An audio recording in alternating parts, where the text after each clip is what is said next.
because we're here for you. This is Morning Cafe.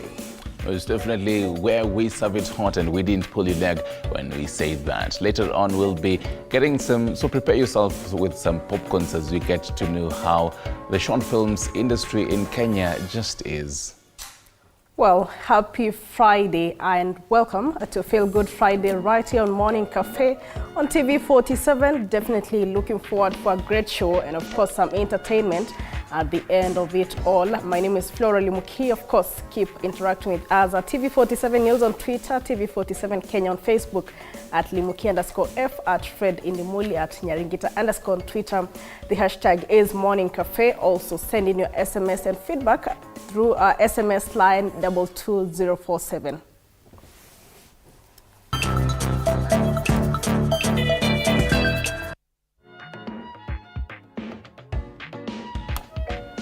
To our top story now this morning, normal services have resumed on the government's e-citizen platform following system interruptions sparked by an attempted cyber attack. The development was preceded by ICT CS Eliud Owalo on Thursday morning, where he confirmed that hackers had attempted to compromise the system during the course of the week. In a subsequent statement, however, the Ministry of Interior and National Administration announced that the platform is now operating optimally. The government further sought to allay fears that sensitive information from the platform had been accessed by the cyber criminals. The Interior Ministry further advised Kenyans, government and private institutions to prioritize and invest in cyber protection to reduce risks of cyber attacks. A number of banks and other online mobile platforms had also been affected to a great extent over the last few days. And now that leads us to our question this morning. Do you feel safe in as far as cybersecurity is concerned? We'll be sharing this question on our online platforms shortly, and we'll ask you to send in your feedback as well. Do stand by for that. For now, let's get the day's diary with Limuki.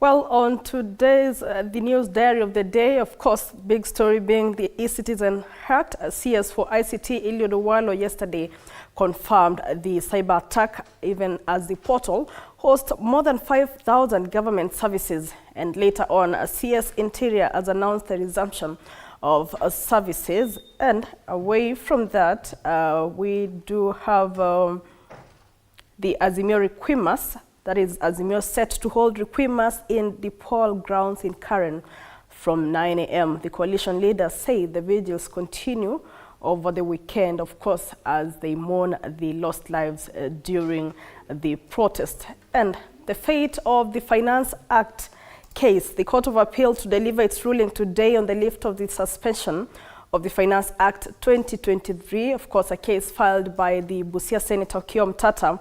And away from that, Justice David Majanja, Justice Christine Meoli, and Justice Lawrence Mugambi are to hear the case later today.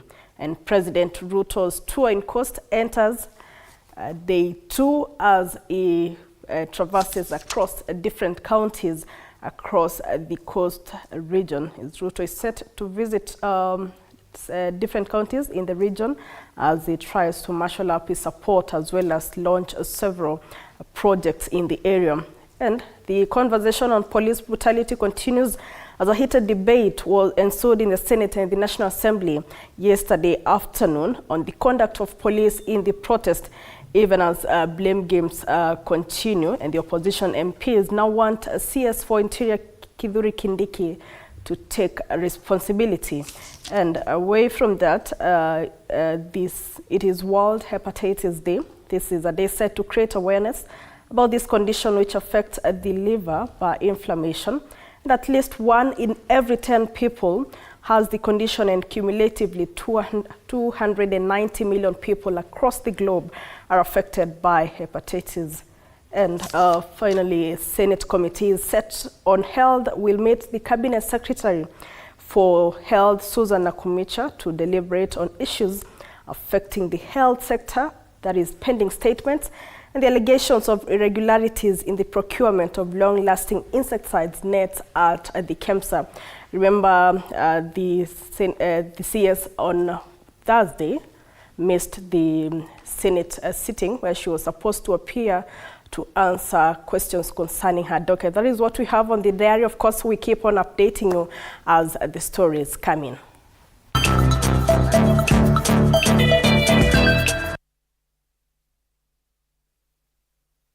Thank you for that. We now want to take a look at the headlines this morning, and a quick reminder of our question this morning. Are you confident of the government's ability to protect your personal data and digital assets? Of course, this is based on our top story today on the cyber attack on key government online platforms. Of course, an assurance by the government that everything is back to normal. But are you confident of the government's ability to protect your personal data and digital assets? You can send in your comments and feedback on our social media platforms at TV47 News on Twitter, X.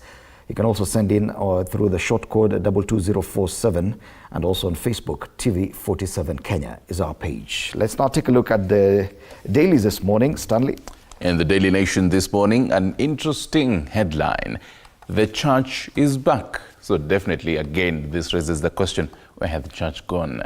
Voice of Reason Alexander Muge, John Henry Okulu Ndingi Mwana Anzeki, David Gitari, Timothy Njoya. These bishops stood out as men of God with a heart for justice, fiery and fearless.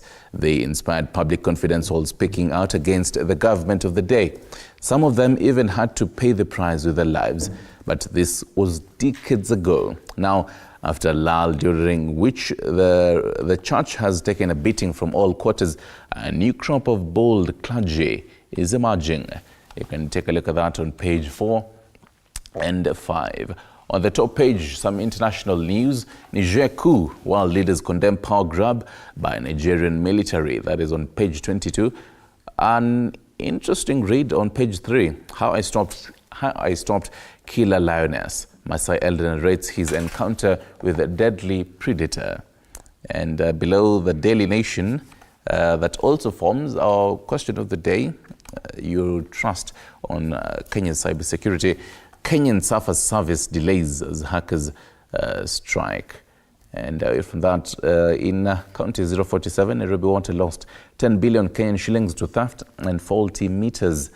And in matters electricity, save workers from high power costs, MPs urged. That is on the back page. Flo? Well, on the Standard here, got an interesting headline: under attack, Kenya fights cyber hackers. Of course, a story that has made headlines and conversation the better part of yesterday afternoon. Critical financial, banking and telecommunication infrastructure hit by hackers, raising fears on the safety of electronic information. Yesterday, the government assured of normalcy, but Kenyans are asking hard questions. And just at a glance, a group calling itself Anonymous Sudan claims responsibility. ICT CS Eliud Walo confirms the attack but says no data was stolen. Also, telecommunication giant Safaricom confesses to having challenges. Interior Ministry confirms momentary disruption caused by attempted cyber attack. And the National Cybersecurity Committee had warned of targeted attacks on critical infrastructure installations. E-Citizen platform through which citizens access government services was the most affected. Of course, the likes of e-Visa, NTSA, among other services. And still on the Standard, Ruto Raila teams line up for impending talks. That story is on page 6 of the Standard. And still on the Standard, taxi driver speaks on day he carried Sharon's killers. This is concerning the ongoing case of the slain Sharon Otieno by the former Migori governor Okoth Obado is the center suspect in that specific case, but it's still an ongoing matter in the courts. And still on the Standard, I married an American, says woman in Nyachai case. A woman claiming to be former powerful cabinet minister Simon Nyachai's widow yesterday admitted that she changed her name 8 months after his death. That story is on page 3 of the Standard.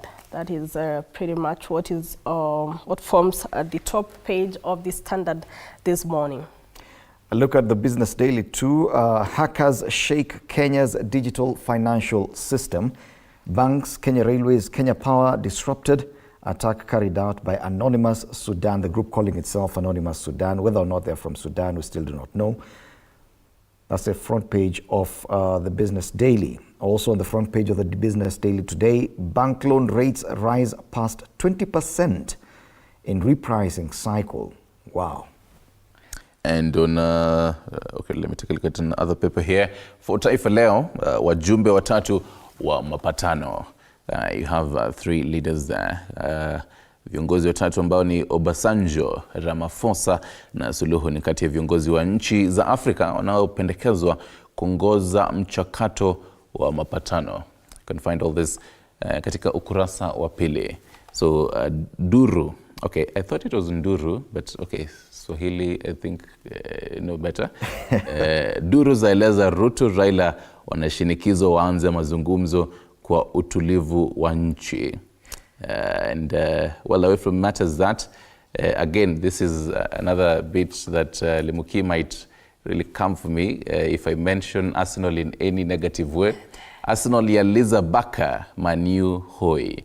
Vijana wateta wapepeta vigogo wa La Liga huku Real ikifinya Red Devils. All right. Away from that, start the morning. Away from that, on the right side of Taifa Leo, hofu ya wandani wa Gachagua. Wanasiasa kutoka Mlimani waeleza wasiwasi wao kuhusu mazungumzo ya Ruto na Raila. Serikali ya kiri e-Citizen ilivamiwa na kuwa on ukurasa wa 4. Yaya alifika kwao kabla ya kukamatwa. Namna kijakazi anayeshukiwa kumuua mama mwajiri wake alivyonaswa Busia. That is on the Taifa Leo. Okay.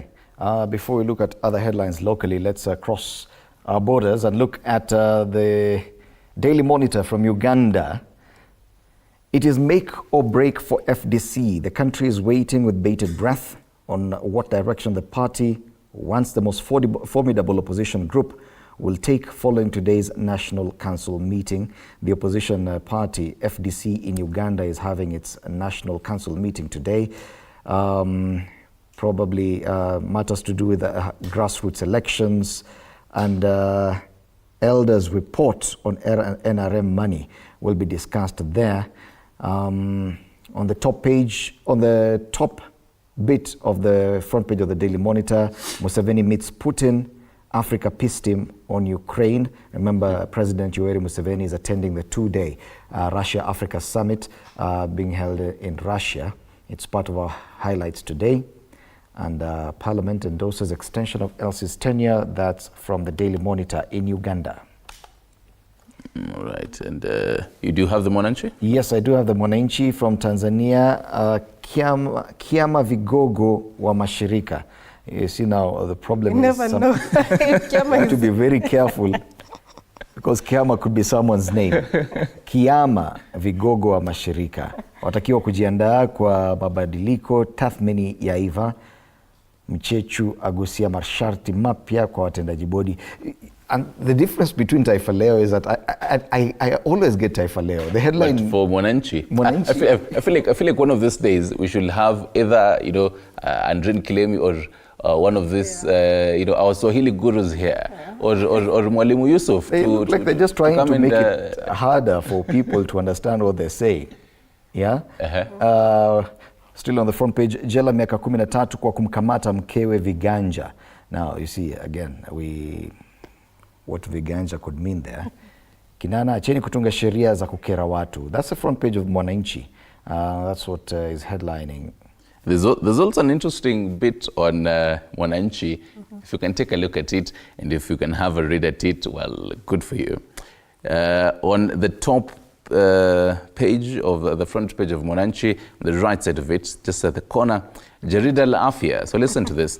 Una matatizo ya nguvu za kiume, huduma kuzibua mirija kwanza kutolewa nchini. Wow.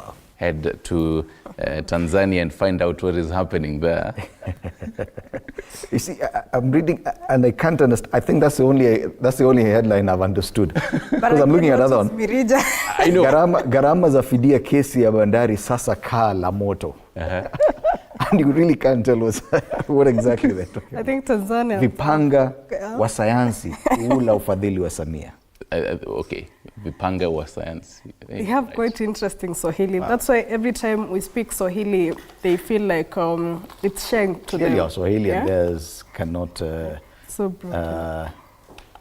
ambatana, if I may say that. Ambatani kabisa. Still this is in Tanzania. The Citizen. At least this was is in English. So hopefully here you can have how bilateral to judge the English. How bilateral investment pacts are hurting Tanzania. Bilateral investment treaties, BITs, have continued to be a thorny problem for the government after another investor filed a civil case at the International Center for Settlement of Investment Disputes. The government has confirmed that it is aware of the latest case. That's a headline on The Citizen. Something a bit more interesting. Macron, a 63-year-old American who summited Mount Kilimanjaro 50 times. That means he's actually gone up Mount Kilimanjaro to the summit 50 times, and he's 63 years old. Oh my God, that is interesting because for hikers, every time you do like Kilimanjaro or Mount Kenya, most of the times it's either you go back or you'll never go back. Limuki might look fit, but going up the stairs is a problem. Honestly, I've hiked Mount Kenya. Come on, guys. Really? But since we need evidence. I'll show you after the show. I'll show you guys even on camera because I hiked Mount Kenya, but since then, I just said, me and hiking, I'm not doing it again. Yeah? Our director is wondering whether or not they actually go for that paper for the Citizen, given the kind of complex English, because even their English is not as easily understood as ours. I look at, you see, even the number of words used on the front page. The church is back. That's enough of a headline. Yes. How bilateral investment pacts are hurting Tanzania on the front page. Yeah, there's so much. I think it is a very busy front page. Back to another Swahili paper. Habari Leo. Samia amtaja Nyerere uwekezaji rasilimali watu. At least that one I know is human capital. Oh, you never know that. We learn every day. Samia amtaja Nyerere uwekezaji rasilimali watu. Rasilimali watu, okay. And mashirika yatakayofutwa hadharani mwezi ujao. Wow, interesting. Serikali hatubinafsishi bandari. I know back home I saw some excitement when Stanley saw the headline on the Nairobian. So you could take that one, Stanley. But it's been a minute since I perused the Nairobian. I'm looking for it right. There I have it. Yeah. So revealed secret lives of rich kids. So dynasties, how they mint millions. And you have a number of them there, and you can take a look at who the rich kids really are. Love and money. We unveil the untold story of how politicians' kids live away from the glare of media. From Muhoho Kenyatta, Charlene Ruto, Rosemary Odinga, and Annalisa Muigai. That is on page 7. Okay. Okay. On the right side of the Nairobian dreadful nights, Mainanjanga, 72 hours of terror in the hands of police. You can take a look at that on page 4. For Nairobian, you're always very cautious of what you're reading, mostly this morning hours. Green Lodge Chronicles, okay, Mudhama turns ex-wives home into garden, page 9. There's also another interesting headline here, shock of Shakahola victims, okay, shagging in rescue centers on page 5. And in matters health, on the pregnancy is a trap. That is what is in the Nairobian this morning. On the Star this morning, cyber attack, major services grind to a halt. That's the front page of the Star. E-Citizen state increased number of services on platform to 5,000. So you can just see the extent of damage or frustration that Kenyans may be going through when the E-Citizen goes down. NTSA, e-visas, M-Pesa, Kenya Power Token services among those disrupted. Most of these services have since resumed. On the front page of the Star, another story, house help, suspect in murder of Kilifi officer arraigned. And a photo of the suspect being led into the courtroom there. Still on the front page of the Star, Raila reveals intrigues behind mediation talks. Taxi driver tells court of Sharon's last moments. And Kiamaiko killing, rights groups demand justice. That's on the Star today. The other one is the People Daily. Hackers bring key services to a halt. Pro-Russian attackers disrupt critical services at Safaricom, top banks, immigration, railway, power farm, and block access to government websites affecting operations. It is that assertion about them being pro-Russian. Yes, on the other hand, there's yes. They're calling themselves Sudanese. Anonymous Sudan. Anonymous Sudan. Yes. And they're saying they're pro-Russian. Yeah. That's and the People Daily. Well, trying to join all the dots here is the president missing the Russia-Africa summit. Then again, here comes Sudan saying that the president will not oversee the peacemaking process. So a lot of conspiracies. Foreign relation undertones yes. With regard to this hacking issue. How county billions will be shared, still on the front page of the People Daily. The president yesterday announced that he had actually disbursed 32 billion shillings to the counties. So on page 2 of the People Daily, how county billions will be shared, a breakdown of how much each county is receiving from the 32 billion.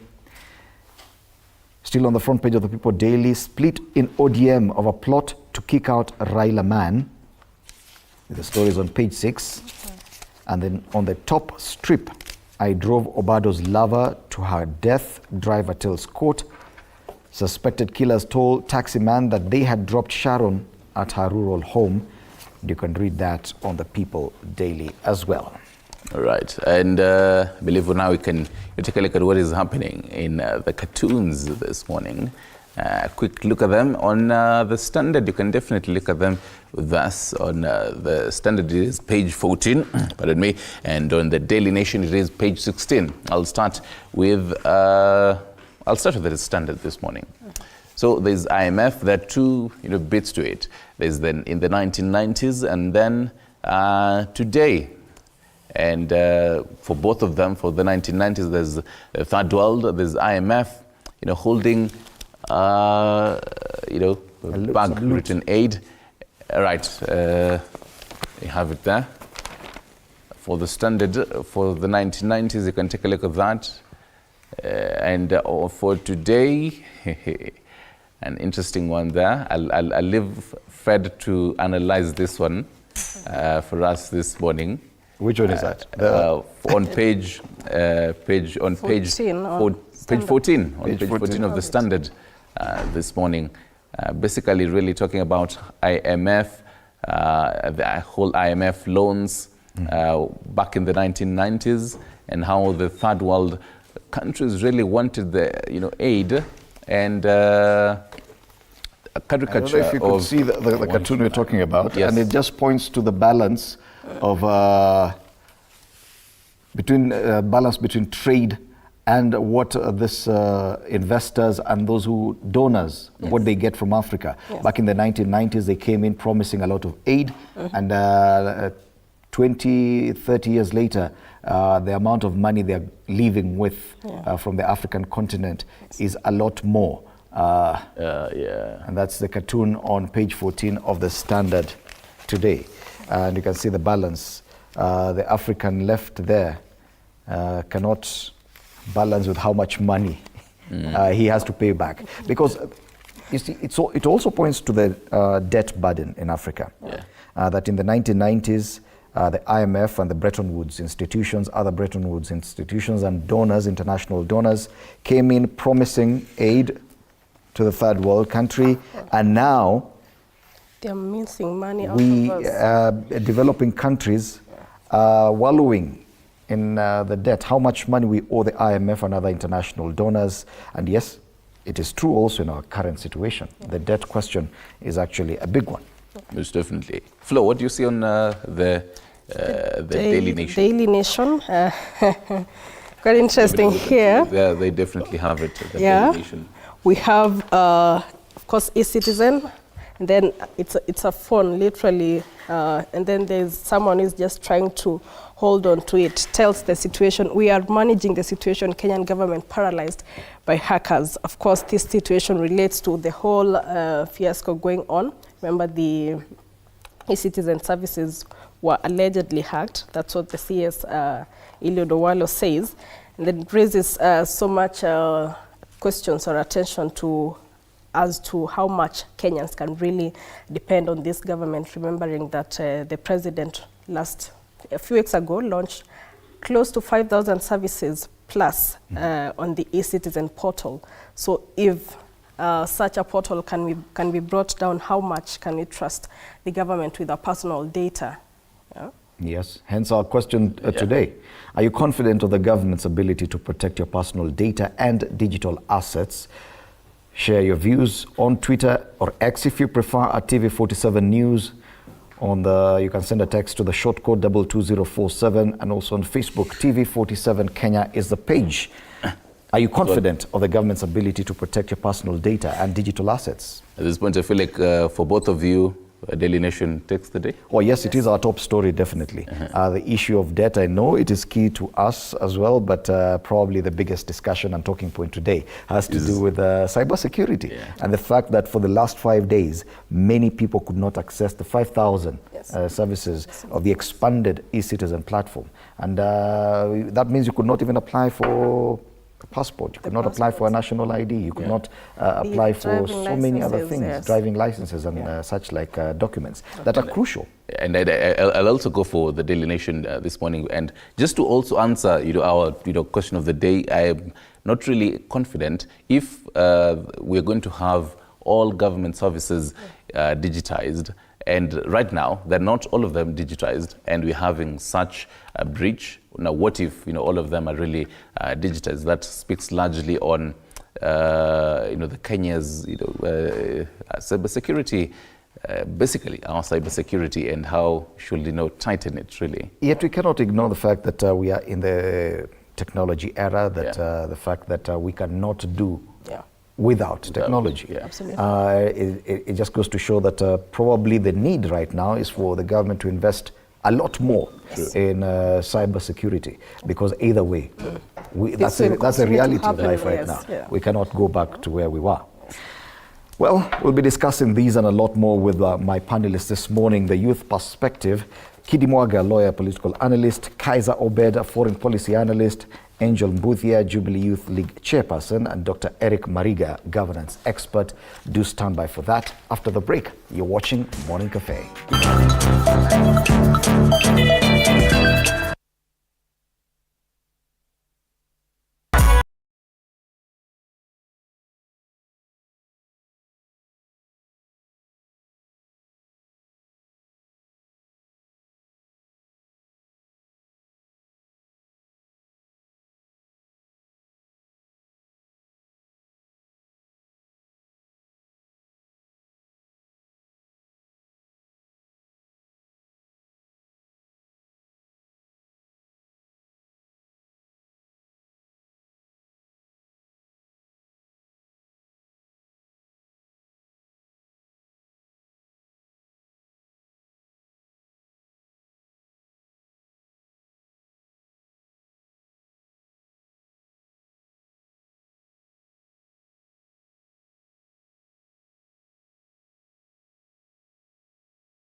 And we're back. You're watching Morning Cafe on TV47 with me, Fred Indimuli, and we now want to look at the top stories this morning. Of course, our big story today has to do with a cyber attack. Normal services have resumed on the government's e-citizen platform following systems interruptions sparked by an attempted cyber attack. A number of banks and other online mobile payment platforms had also been affected to a great extent over the last few days. And our question this morning, we are asking, are you confident of the government's ability to protect your personal data and digital assets? At TV47 News on Twitter or X if you like. That's where you can share your feedback. You can also text us through the short code 22047. You can also post your feedback on Facebook. TV47 Kenya is a page. We'll be sampling some of your comments at the tail end or as we go along with this discussion. This morning, we're privileged to have fairly young people on the panel today, beginning on my right, Kidi Mwaga. Yes. Lawyer, political analyst. Kidi, it's good to have you in studio. Karibu sana. Here and again, good to see you. On my immediate left, Kaiser Obed, foreign policy expert. Thank you. Karibu sana. And extreme left, Dr. Eric Mariga, governance expert. Dr. Karibu sana. Asante, it's a pleasure to be here. Yes, we were also hoping to have Angel Mbuthia, Jubilee Youth League chairperson. She's yet to make her way to studio. If she does, she'll be joining us as we move on with the discussion. We kick off with a big story of the day, and this has to do with that cyber attack. It is not something to take for granted. The fact that with an expanded platform of the e-citizen, 5,000 services so far, crippling such a service means crippling the country. All the payment systems, if mobile payment options are down, and Kenya very dependent on mobile payment options. If you cannot buy electricity tokens, you cannot apply for your license, you cannot do, and then that persists for 3, 4, 5 days, definitely that is national security issue. Let's start with you, Kidi. Because of the evolution of the ICT and the emergence of ICT as one of the critical tools through which government can leverage on to minimize pilferage, especially in government. Therefore, you realize that most governments across the globe are trying to leverage on, are trying to transfer their services from manual services to electronically enabled services. Part of the commitment of President William Ruto was to make sure that there is increased limited interaction between human resource and money. And in his wisdom, I think that he was trying to address himself to the question of corruption. But then now you also realize that question of ICT, electronically enabled services, are therefore going to become part of the very critical infrastructure that every government must make necessary investment in to ensure that the data of their people are safe, its own data is safe, that then it is also able to offer services without being disrupted by, say, any organization, be it within or without, be it terrorist or otherwise. Thank you. Well, you mentioned the issue of it being a critical infrastructure, like the e-citizen platform with a expanded mandate, 5,000 services, government services. It means that everyone is dependent on that. Doesn't it therefore call for greater investment in tandem with that kind of expansion from the point of from the government's perspective? This is not an area you just walk into without ensuring that you've actually spent enough of government money to ensure security of data, don't you think? Is that the area where we are failing, that probably the government went into this with a lot of optimism but did not support it with enough investment? Personally, I think Kenya is in a state where we are, in as much as we are going digital, we haven't gone that digital the way other countries have. Because this country is like the West countries, which have developed systems, which have a well-established network of cyber.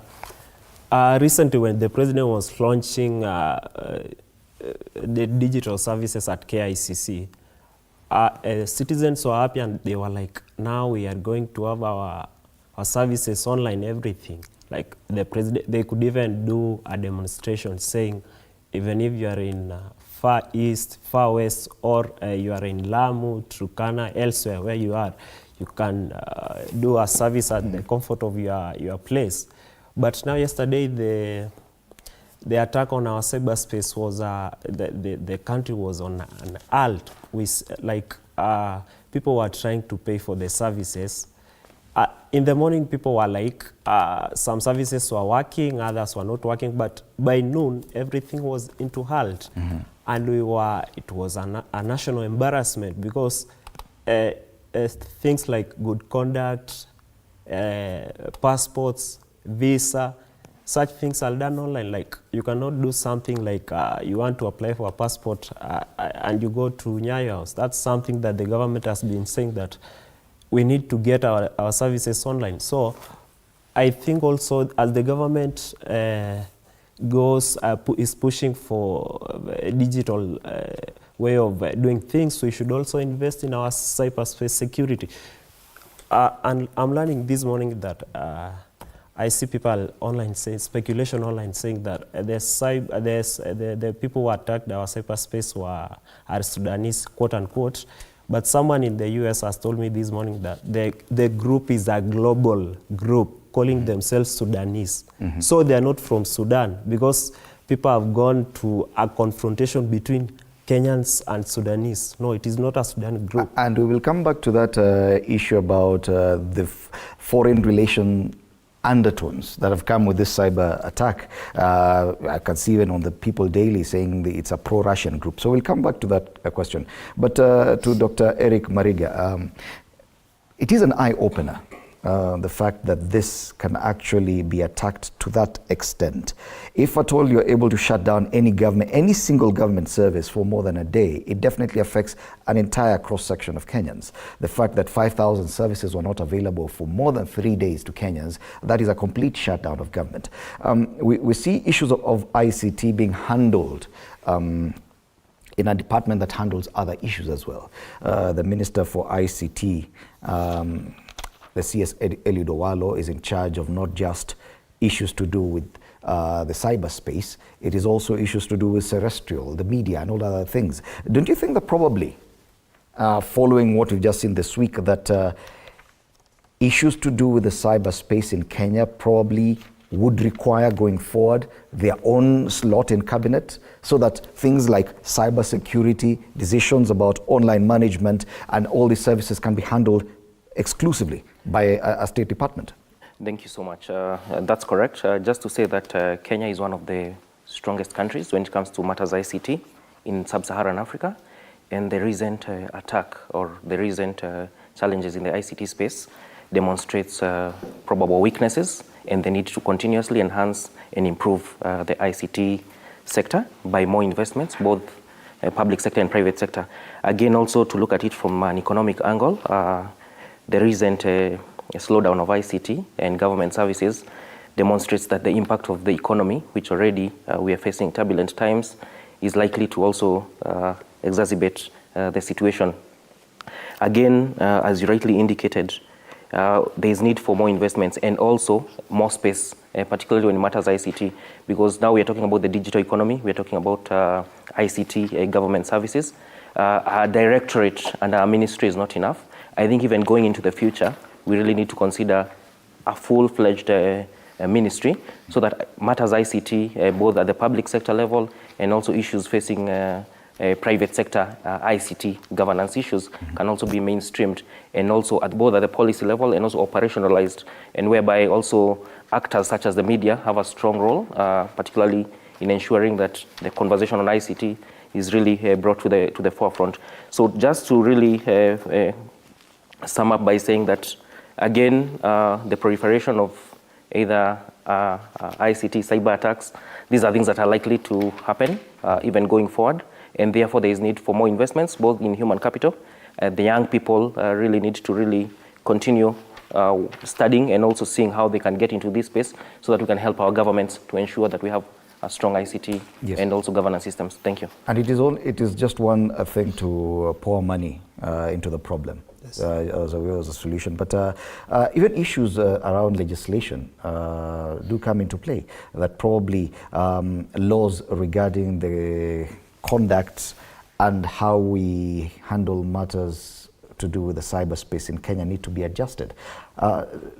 Do you think that could be a solution, that probably more laws specifically and exclusively to pay attention to the cyberspace is what we need?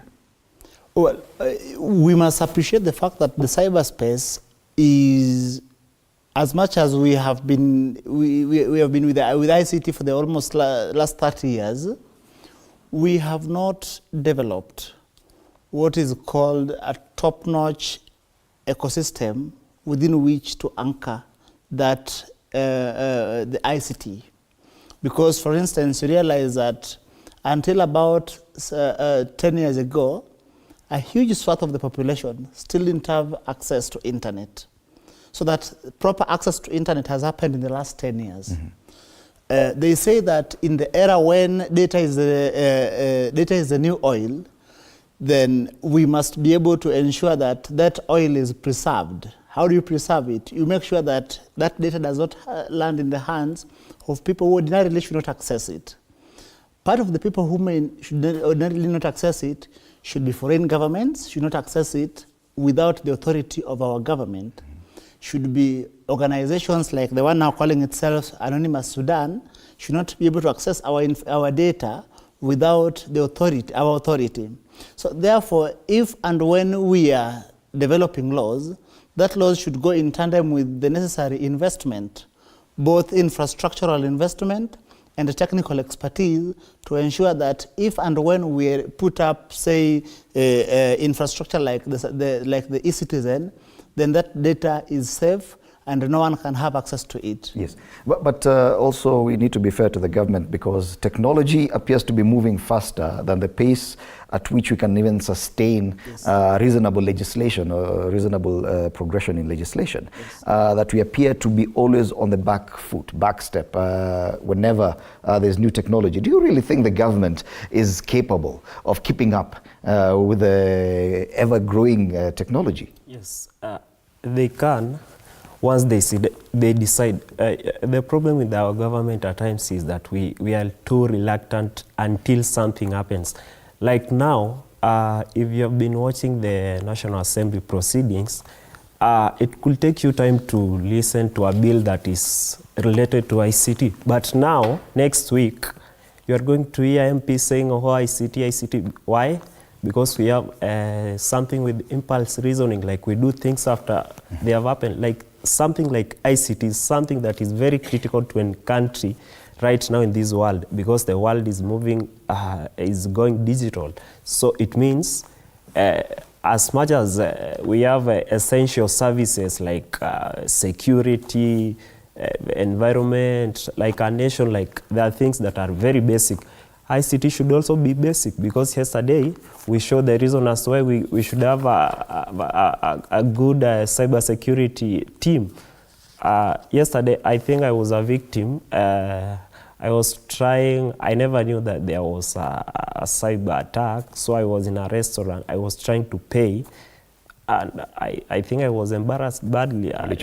Yes, and these guys are thinking that I was lying, and it was something with the cyber security. So it is something that the government should take into consideration. Yes, yeah. Because who do you blame when something like that happens? If a mobile payment solution fails to work at this point in time, do you blame the government? Who do you blame? Because other platforms, if they fail to work, you can blame them directly.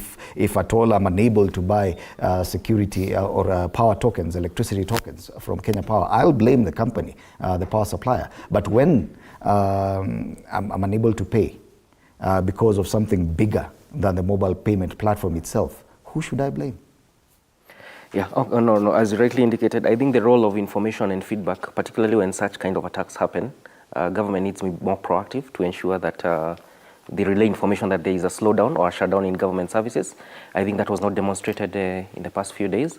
So ideally, the Department of Information under the Ministry of ICT, they have a significant role to work with the various players in the private sector, in the media, and also work with, again, the social media actors, again, to really get the information out there that we are working on improving our systems, because ideally, the frustration on a client, particularly on a citizen, when you try to access government services and you're not able to access them, then it becomes very, very difficult. So the role of information when such kind of attacks, the relaying of information to ensure that it boosts confidence on the citizenry, and to ensure that at least at the end of the day, there is confidence. Because again, at the end of the day, there's also a business link. Business confidence also gets interrupted, because some of these e-citizen services are also tied to aspects of business and also client and customer satisfaction. Yeah.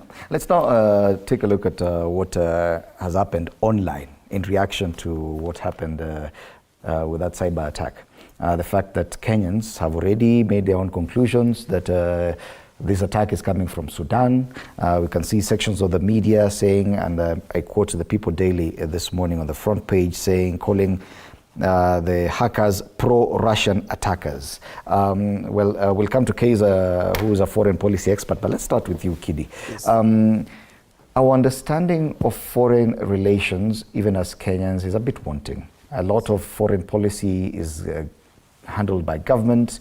We get only to hear that the president has gone, is somewhere meeting another leader. We do not always get to understand why or when. In recent times, we've seen even our president being accused of meddling in the affairs of some neighboring countries. Why? We still do not understand. Then when this comes, and you can see everyone online saying, now we've started a war, and we look like we're going to lose it. We must appreciate that after the end of the Cold War, the foreign policy of most Africa, what you call developing countries, therefore became unpredictable. Because during the Cold War era, it was easy. You know, it was either you are looking towards the US, Britain, or you are aligned with Russia, China bloc. But then after that phase, coming forward, you realize that each country, of course, is looking at self-interest, as most countries always do. So then you realize that there was that moment when most African countries were looking east for the sake of getting the huge loans that were coming without strings attached. That is, without preconditions that, of course, the West was placing on its grants and loans and stuff. So then when we speak about Kenya's foreign policy today, we speak about what is our general position in regards to our foreign policy. The president in the last couple of months has demonstrated that part of his foreign policy is Pan-Africanism. But then when it is Pan-Africanism, you go back to the question of non-interference, as you put it. So when it is interference or non-interference, of course that is governed by the UN Charter. The UN Charter provides that any time civilians, women, children, and non-combatants generally come under the fire of opposing forces, then foreign governments have got a responsibility to intervene. And I think that, for instance, the Sudan situation, the president has spoken clearly that the generals need to sit down. Part of why I go with that position of the president is that it is mindless to have ordinary people of Sudan being in between the combatants, yet it is something, their differences could be resolved through the AU or through other mechanisms. I know other people who may not be in love with this administration, considering our difficult political, economic environment, would say, but why can't we do that at home? Mm-hmm.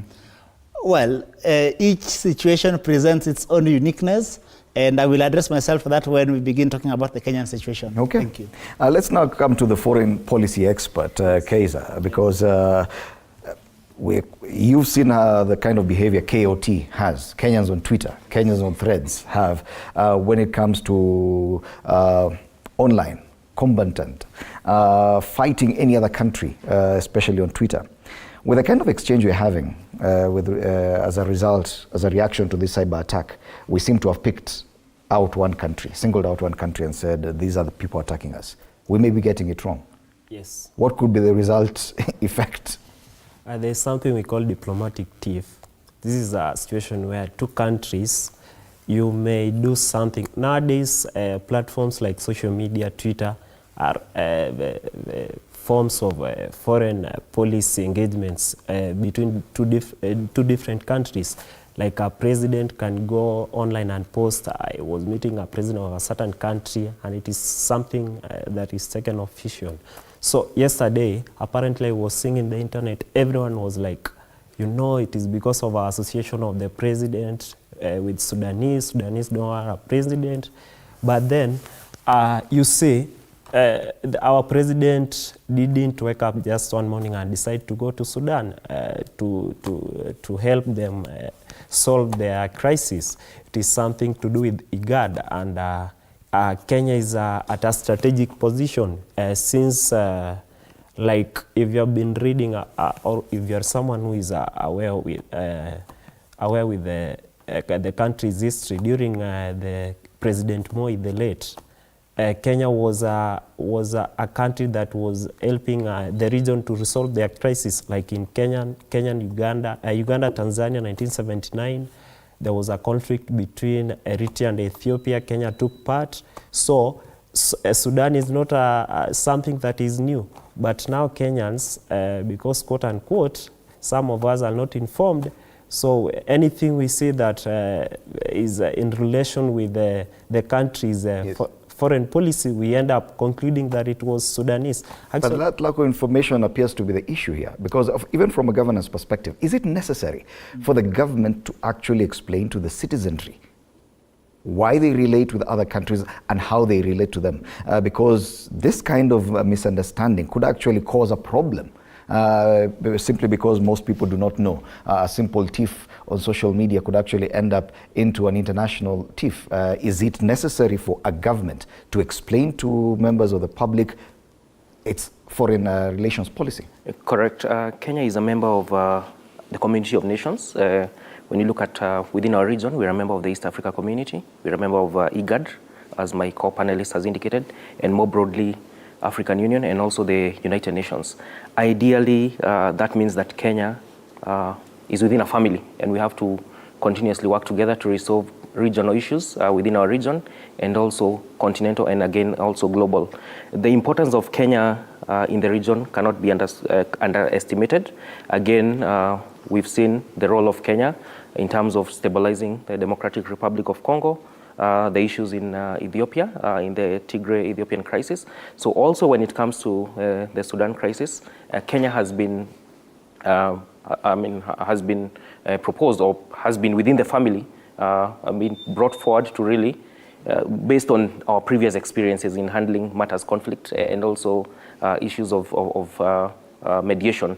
And therefore, that's why it's important also for the ordinary citizen to really know the importance of Kenya being within the community of families, or a member of broadly within the region, and also so no country or no state can. It is a channel through which that information will get to the citizenry that we are asking. How can the government communicate? Is it, do you send out probably a press release or a press statement saying this is what we do? How can the government actually tell Kenyans this is why we do what we do with these foreign nations?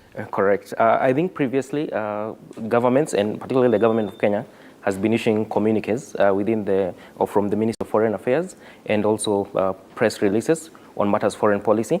But there's need now, we have a different generation altogether. We need to get the information more out there. So broadly, here is where I think conventional media such as the Cape Media, and also again identify champions within the various devolved units to really drive to channel the information. The information should not be let to remain at the national level. We need to work closely with the various actors when it comes to, I don't want to say social media actors, but I think going forward, we have to really look for a mechanism where we can get the information to the young people. Young people are following the various personalities on social media, and also, again, the conventional media. So we really need, the government needs to be more proactive to ensure that this information really goes out there. And also we have a strategic paradigm shift from the previous thinking of the communiques, the press releases. Now there's more need for more interaction. New age thinking. Correct. Yes. How much do you know about Kenya's foreign policy? Do you even understand it? Do you even know there's a policy? Do you know why President William Ruto did not travel to Russia for the Africa-Russia summit, for example? Do you know why the Sudanese people or a military general in Sudan is accusing President Ruto of meddling in the affairs of that country? It is your business to know. You're watching Morning Cafe. We're now taking a break. We'll be back with my panelists to discuss more headlines after the break.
On the government's e-citizen platform following system interruptions spurred by an attempted cyber attack. The development was preceded by ICT CS Eliud Owalo on Thursday, confirming that hackers had attempted and successfully compromised the system during the course of the week.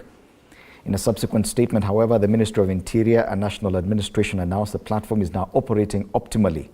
The government further sought to allay fears that sensitive information from the platform had been accessed by the cyber criminals.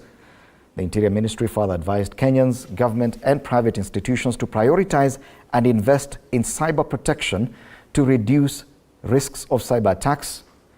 A number of banks and other online mobile payment platforms had also been affected to a great extent over the last few days. And along with that top story, we are asking you this morning, are you confident of the government's ability to protect your personal data and digital assets? Are you confident of the government's ability to protect your personal data and digital assets? You share your feedback on Twitter or X if you like, at TV47 News is a handle there, on text, short code 22047, or on Facebook, TV47 Kenya. Now, we want to move on with a conversation with my panelists this morning. And I'm still looking at your feedback here. To the question. So keep the feedback coming. We'll be discussing that and a lot more as we continue with my panelists this morning.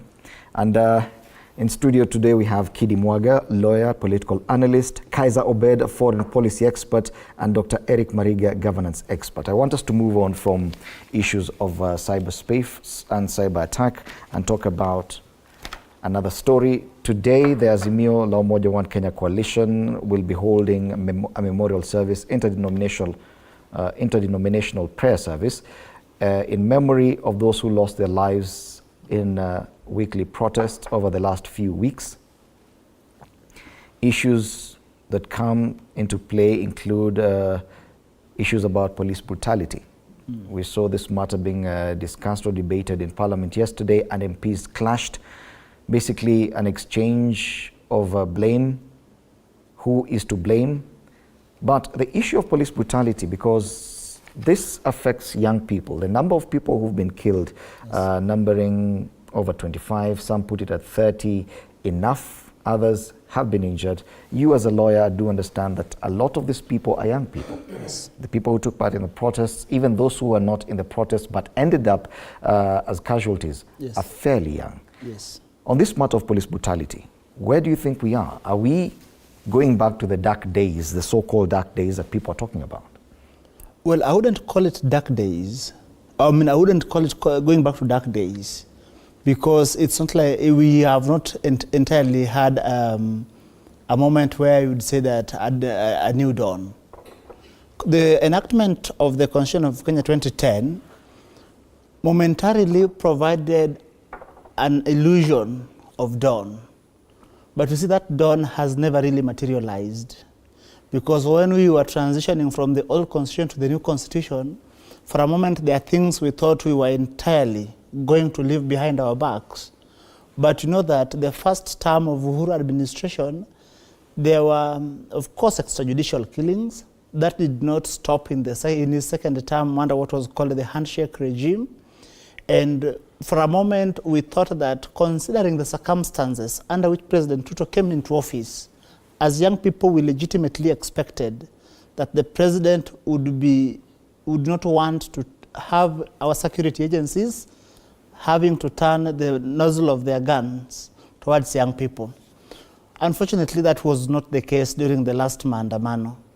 So, as young people in this country, we are saddened. Saddened because one life lost is one life too many.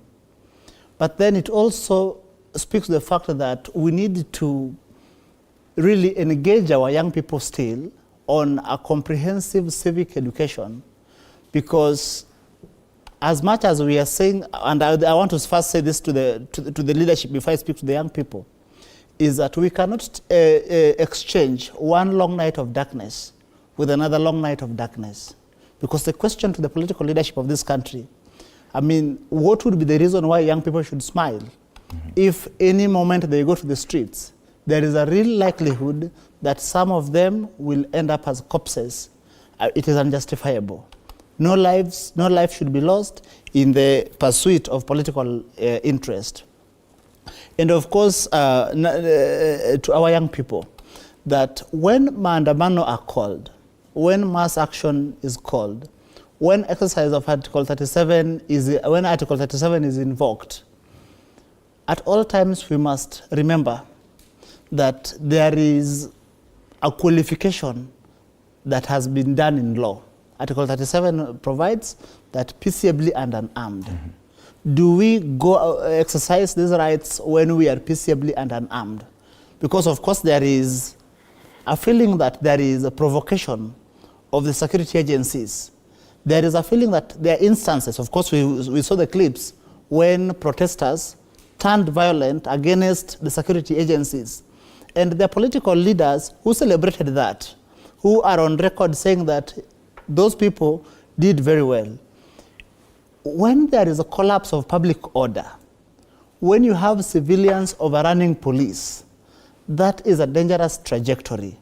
And so to the political leadership, it is incumbent upon them that we resolve our political differences, our economic anxieties, without using people as collaterals. Mm-hmm. Because it is unjustifiable to lose 25 souls in the course of political competition. And you see, we have been here, Fred, that in 2017, so many lives were lost.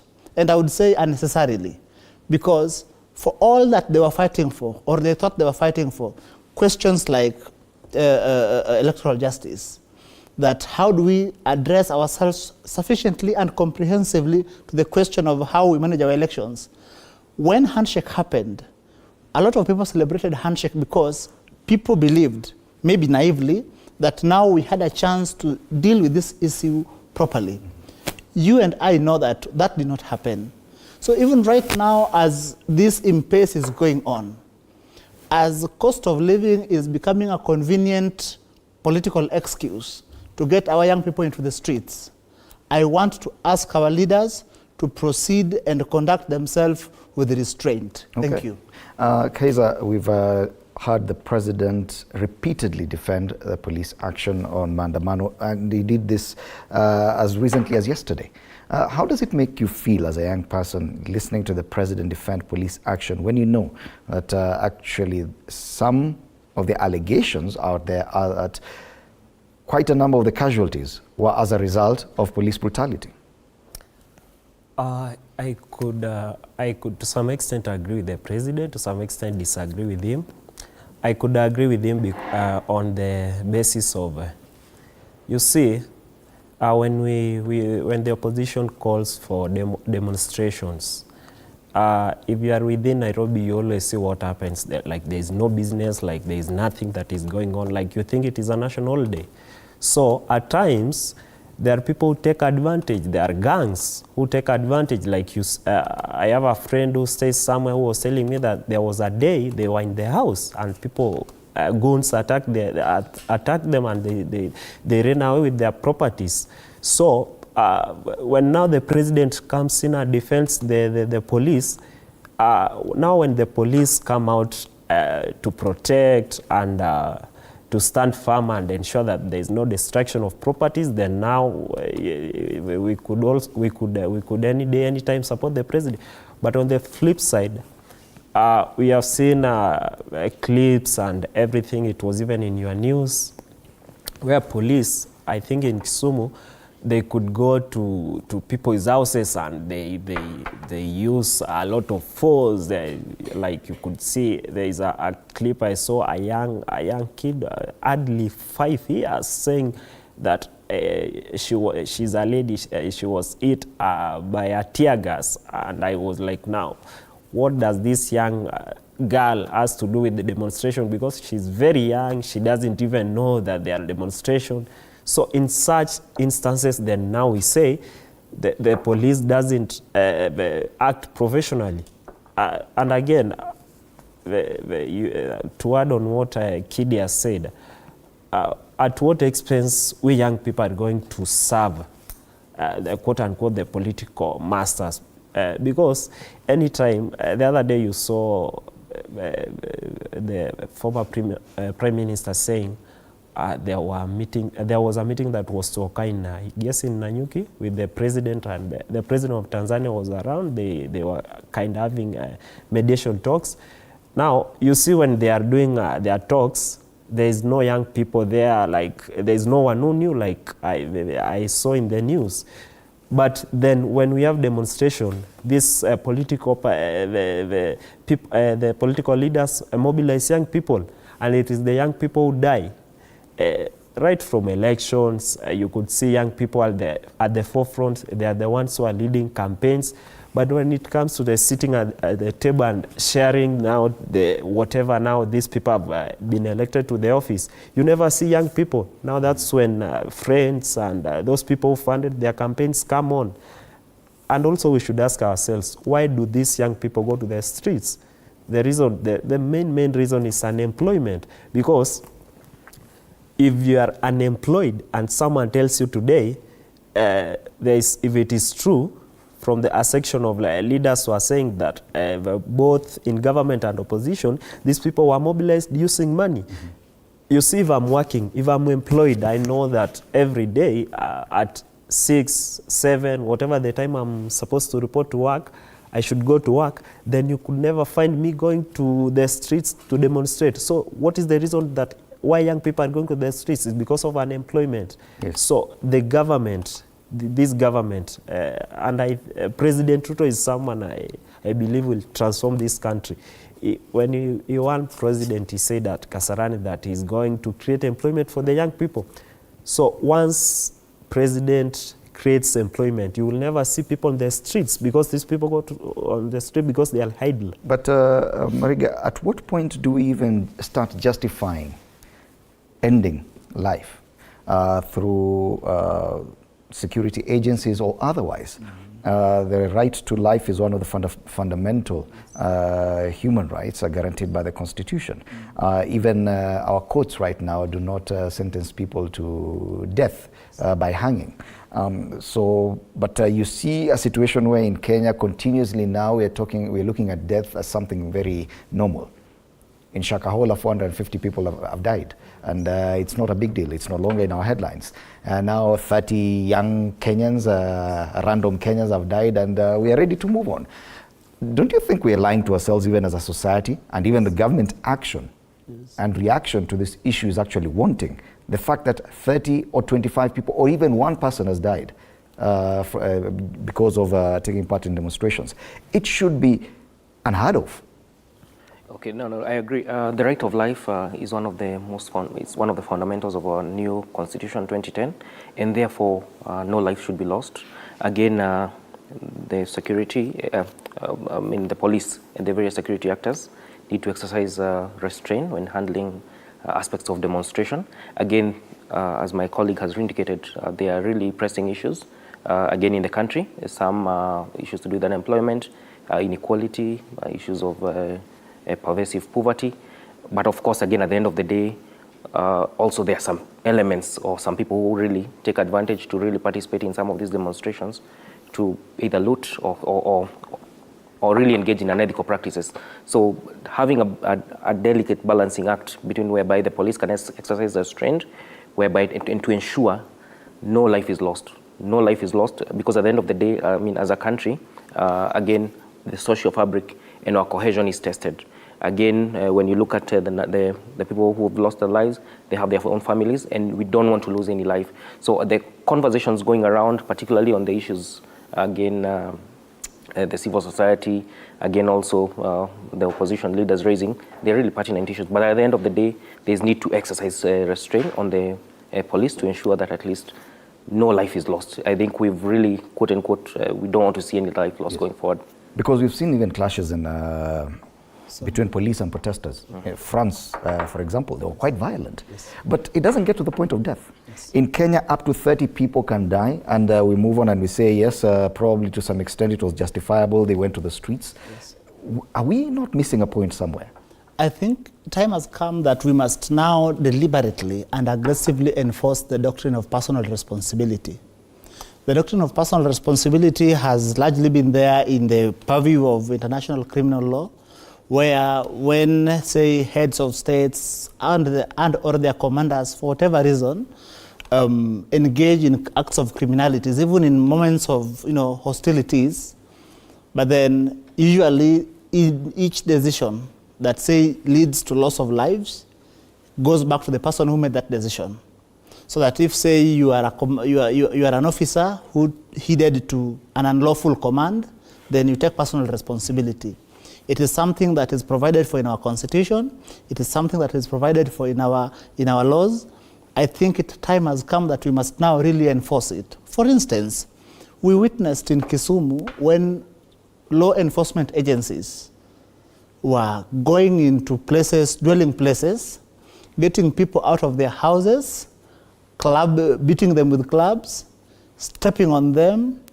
That is something that should not happen in a democracy. And therefore, that is why we must start with the commander in that region, the police commander. We go to the commander of Kisumu County, so that we go to the specific policemen, yes, who are there, who are engaged in that atrocity. Because some of them were even women.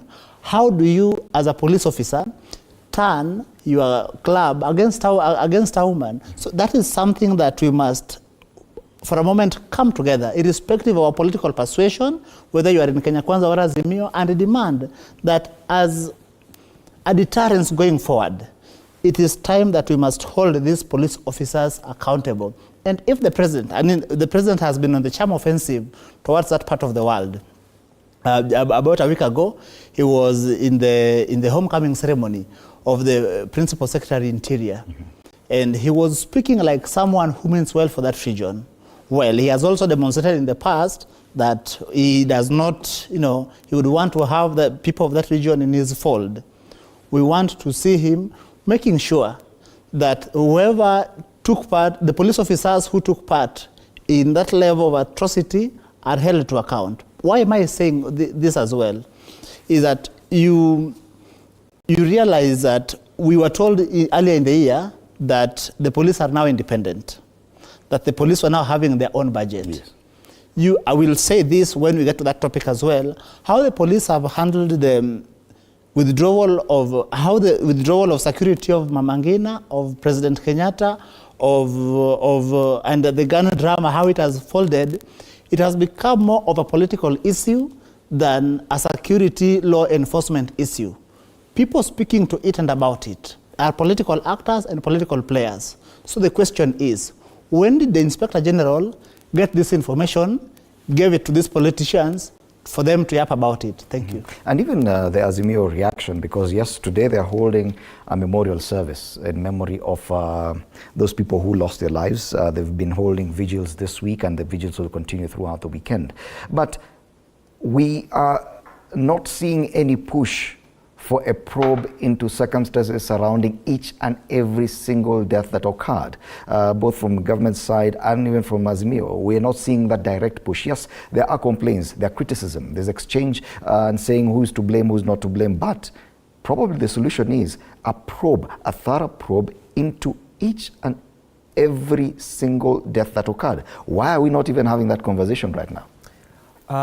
Another problem this country is having is that we politic in everything. Like the other day, you could see politicians from the opposition side, instead of calling out, we have bodies like IPOA that were set up by the new constitution to do such extrajudicial killings, and they have to deal with the conduct of police. But then once this demonstration done, you could hear politicians from the opposition saying, now we are planning for another mother of all protests the next week. We are planning this and that. So in the next 1 week, Fred, you could not hear the investigation to the deaths. You could hear another. Now they will come up with another narrative, and you see, life moves on, because so long as the political class is okay, then they always assume that everyone is okay. And at the end of the day, who is at the receiving end? It is us. You are told that go to the street and demonstrate, the cost of living is high, and such. But then they were going to the streets because of their own interest. Let me tell you, today, if Raila is called and they sit down with the president and they discuss, if Raila comes out and says now everything is okay, could the cost of living had come down? No. The people who died in the demonstrations and those who lost their properties get compensated? No. The country will move on. So it is up to us as the citizens to decide that these politicians at times they act on their own interest. So it is up to you if you think that the politicians are not catering for your interest, you just focus on yourself. Because I see people saying, if Raila said something, that's fine. Or if Ruto said something, that's fine. Or why? Mm-hmm. It's because we think that their interest, quote unquote, they make their interest look like the national interest. Yes, but we still sound as if we're trying to justify the deaths, that you died because you went to the streets. Either way, even if I go to the street today, no one has the right to take my life. That is a right that is guaranteed by the Constitution. Yes. People died, 30 of them plus. Others could still die because some were injured and nursing severe injuries. There's a question of understanding of the law, and Wakili here mentioned about Article 37 that provides for assembly, protests, picketing, and even presenting petitions to governments and other organizations.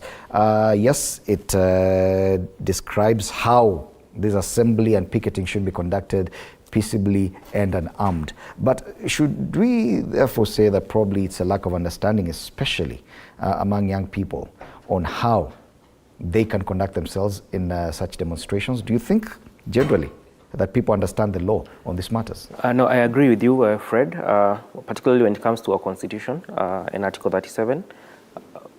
People are well aware. I think the media has been really playing a critical role in terms of disseminating information, particularly to do with assembly, freedom of association, and the like. However, the limits to how you can infringe on the other person's rights and the conduct in the demonstrations, that doesn't come out very, very clearly, particularly when it comes to the consumption of that information to the ordinary citizens. So citizens are well aware that in case you have various issues, you can really go there and picket, but the extent to which you don't infringe on the rights of the other citizen, that I think is a conversation that needs also to be taken forward. Because ideally, you don't want a person to be demonstrating and they're infringing on the rights of the other person. But all overall police brutality or any, loss of life should be condemned whatsoever. Protesters, as you rightly indicated, Fred, it has happened in France and other mature democracies. Protesters can present their petitions, but also the authorities need to exercise restraint to ensure that, again, we are a growing democracy. Some of these conversations going around the various pressing issues, they are not swept under the carpet because, again, they're conversations that help build our country. But at the same time, no single life is lost countrywide. Again, something that also comes out from some of these demonstrations, I think the issue of unemployment comes out very clearly, because when you look at the communities, and when I mean communities, I mean strategic locations. I mean where the townships or the informal settlements where some of these demonstrations are happening. It means issues of income, issues of wages. So when you look at quote unquote, you don't see some of these things happening in leafy suburbs, if you may put it that way. Again, so it really demonstrates that there are various pressing issues that need to be addressed. And at the end of the day, also young people really need to be aware that when you go to the streets, you're on your own. Most of our leaders live in posh suburbs. You should ask yourself the questions why some of these things don't happen in some areas. So the conversations are really important, but at the same time, everybody should look out for their own family, their own neighbor, and generally the strategic interests of the country. It takes us back to the issue of civic education, even on the issue of foreign policy and the lack of understanding by the general public. Yes. Now back to this issue of even provisions of the law. We are seeing even our police officers appearing not to understand to what limit they can go, because if at all they were to take personal responsibility, and we've seen some of those videos and some of the police action, actually 6-7 officers looking down on someone and actually beating him into a pulp. If the police who are trained to take care of people are not able to understand Chapter 4 of the Constitution on fundamental rights, the right to life, right to picket, how is a common mwananchi expected to understand? Yes, the issue of civic education appears to be lacking generally. Yes. Well, one, it brings into sharp focus the training that is given to our law enforcement agencies, because what is the doctrine called in criminal law we call it the doctrine of reasonable force. I think within the police manual it is called the doctrine of minimum force. Mm-hmm. That anytime policemen are human beings, so of course there is the natural instincts of fear, of fight or flight, but then when you see them applying the force they are applying, especially when confronted with protesters, then it brings into question how trained, the level of training they receive, especially in dealing with such dynamics as protests. When what you witness is that anytime they are confronted by protesters, they fire right into the protesters with live bullets and not rubber bullets. That is an indictment on the training they received from Kiganja or from wherever else they received it. And so it means that we must start with the training of the police.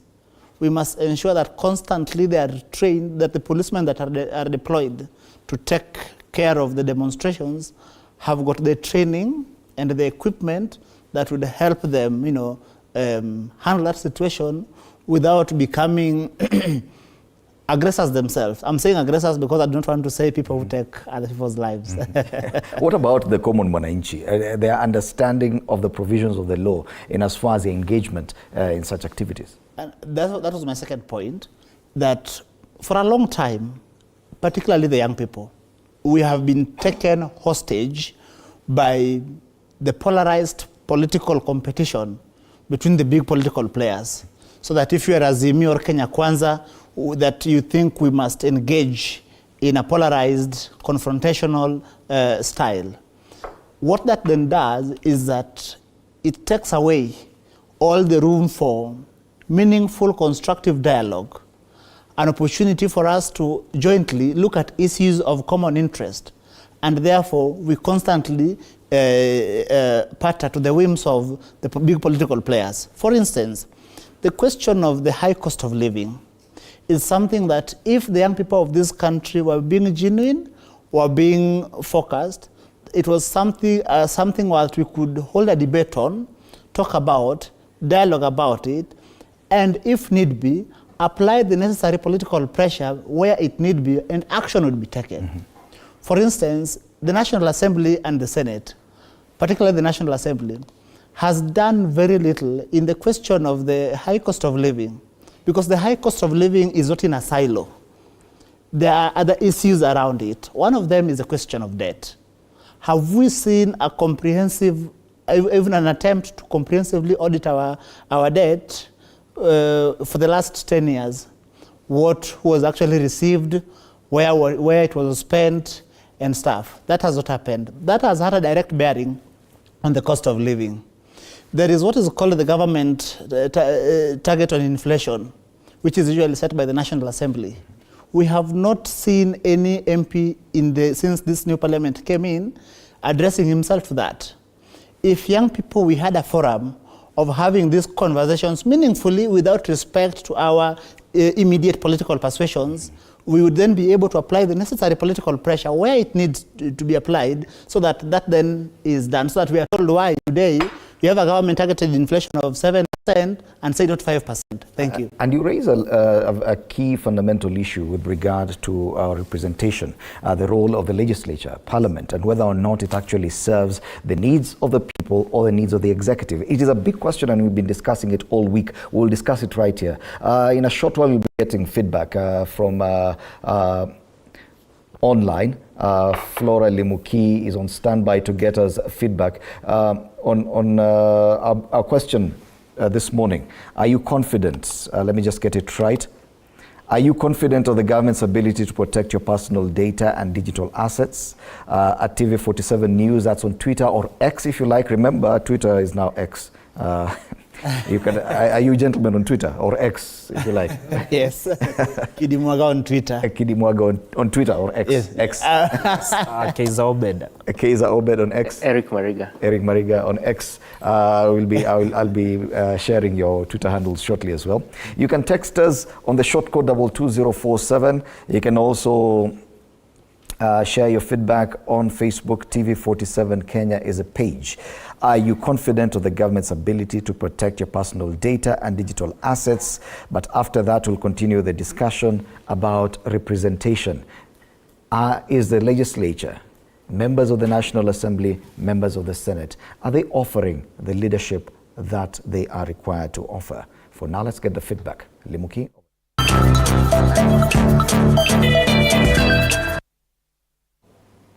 Well, let me sample some of the feedback from Facebook as well as Twitter here concerning our question of the day. Are you confident of the government's capability to protect your data? Of course, this is concerning the recent cyber attack on a citizen yesterday. And I see here, Bonnie Wangera says, not with this regime. They are stealing and struggling to be richer than the former regime. And Kevin Sniper says, I guess we have capable people in the country whom are qualified to do the task. My worry is, are they even hired in such department? You never know. I believe on our talent, so yes, there is hope, but government failed the day the appointments. I have no belief on this government.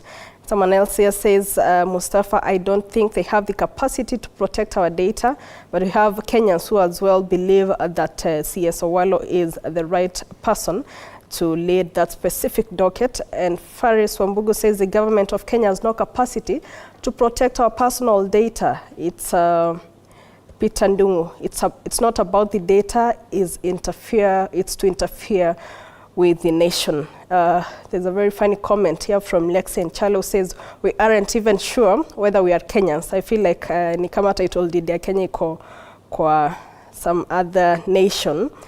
And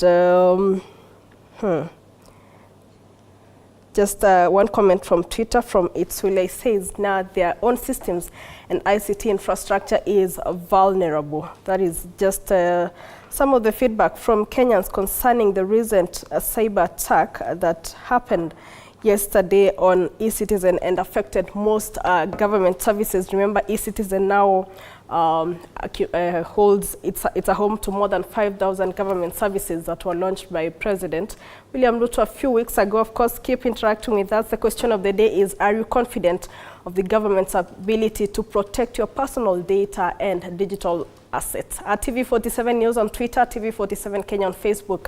The hashtag is Morning Cafe.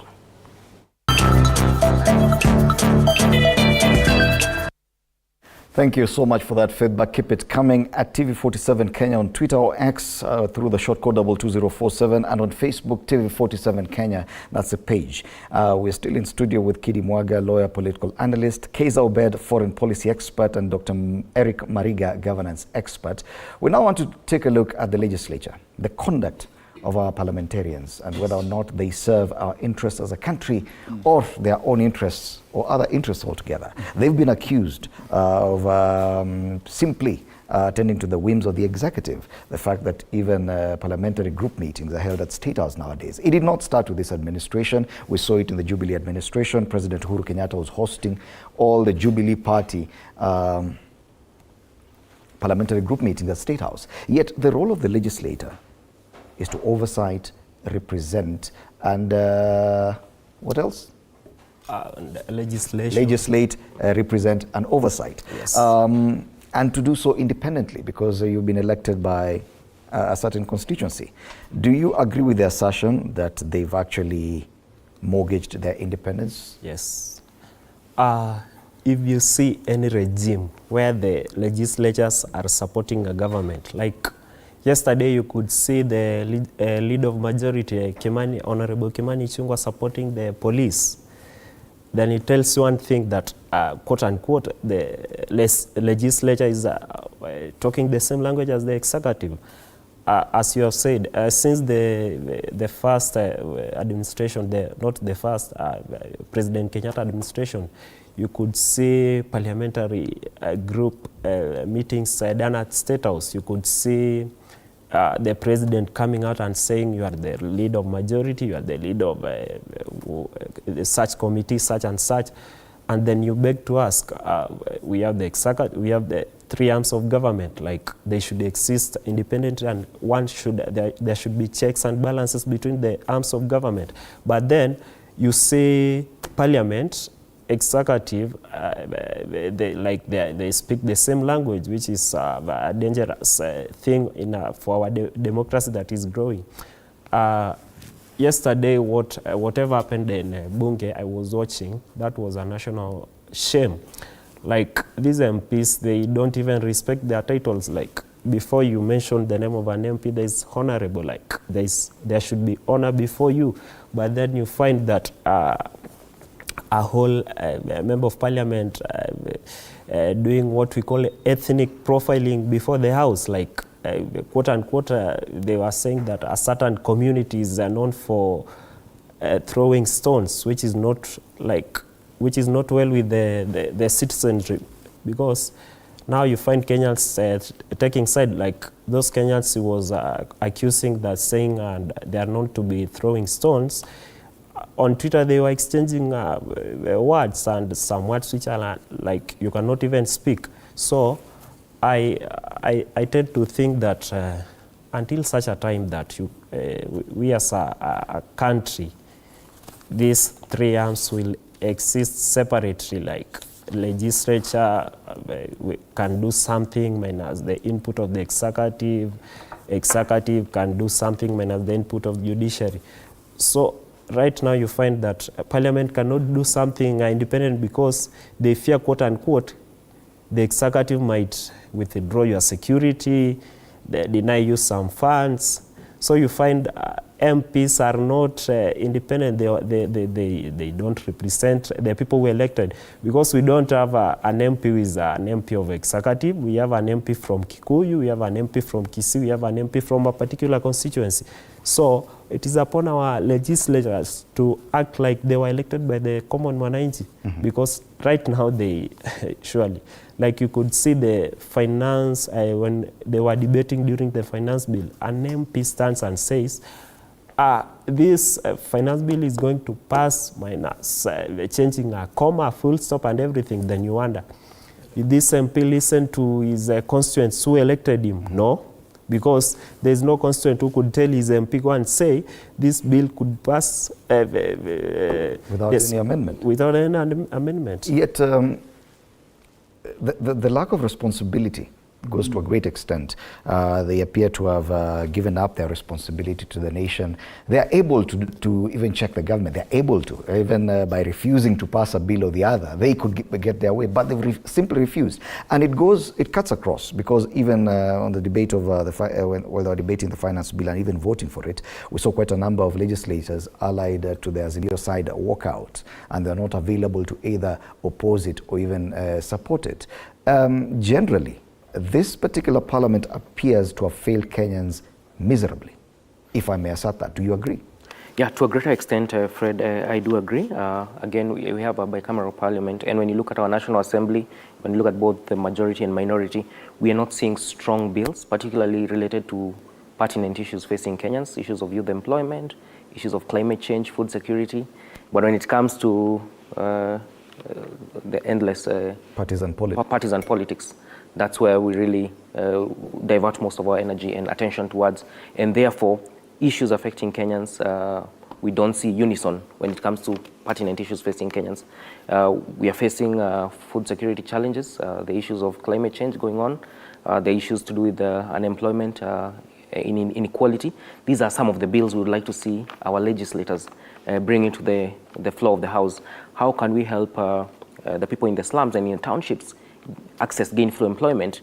How can we help the people in the slums and the townships also have access again to education, healthcare? These are conversations we are not seeing, and therefore to a greater extent now the politics Monday to Sunday, again at the end of the day, we ask ourselves as citizenry, where we feel helpless and we don't have anyone to run to. So ideally the legislator, as you had indicated earlier, the legislating, representation, oversight and accountability, those three functions are not coming out clearly with our members of parliament. Yes, and we're seeing more and more partisan divisions in parliament endlessly, because in previous parliaments we've seen moments or occasions when it is about the common good, when it is about the nation, they do not necessarily have to differ.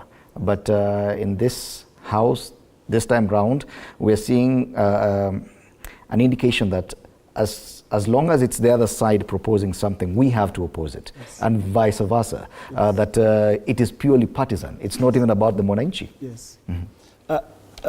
Fred, what we have witnessed in the last 10 years has been what I would call desecration of otherwise hallowed institutions of democracy.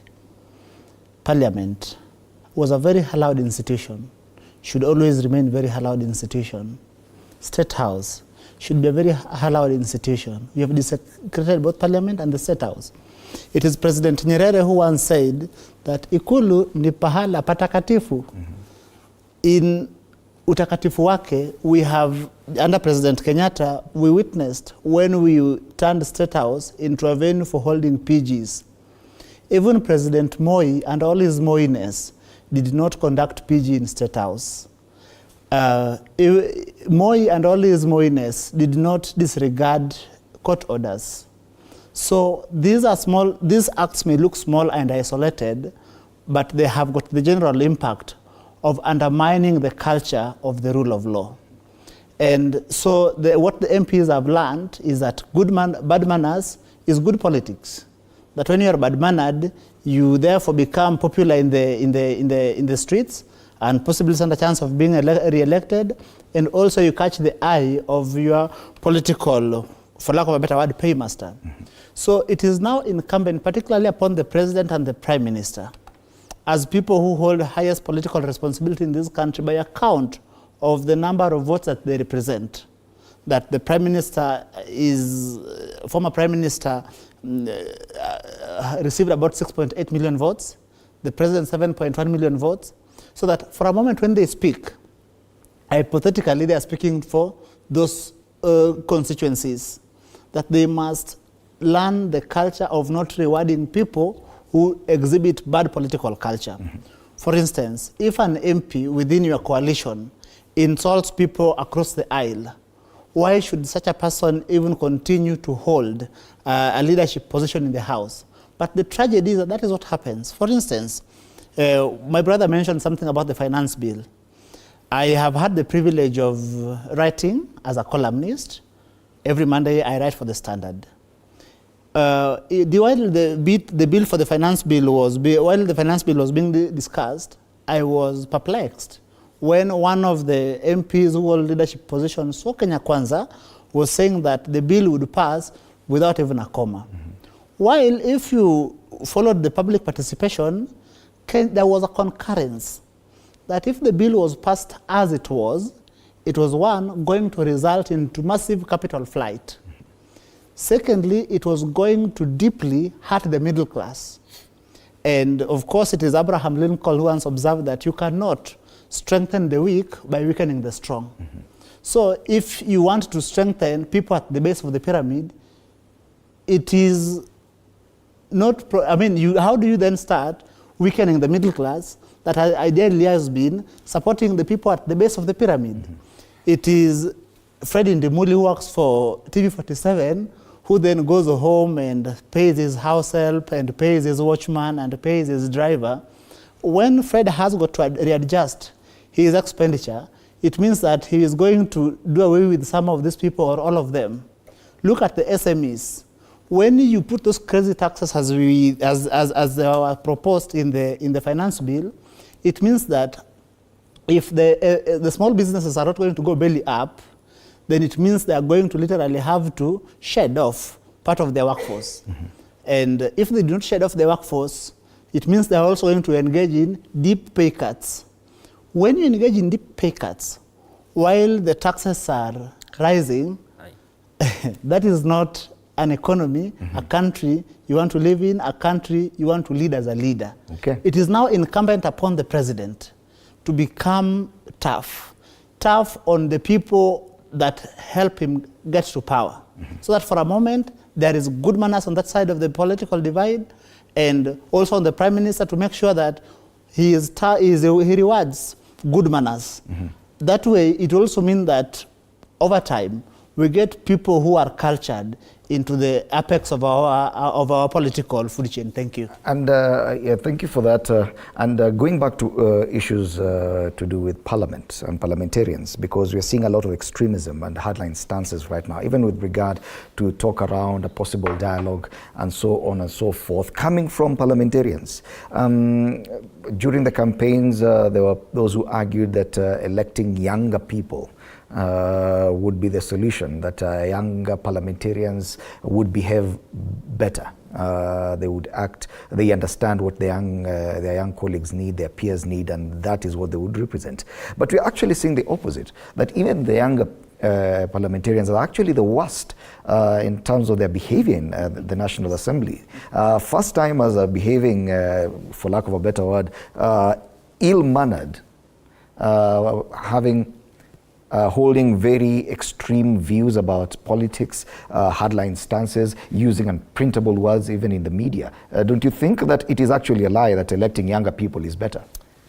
That was a lie, I think. We young people thought that once we get the young people to Bunge, we are going to enjoy, like we are the young people and we are the majority. But contrary to our expectations, these young legislators are a total embarrassment to some of us because they went to Parliament to serve, quote unquote, their masters. You can you see a young MP going to his constituency, speaking and saying, you know, we want to enjoy because we are the ones who are in power right now. But then in midst of the people he's addressing, there are young people there who are unemployed and such and such.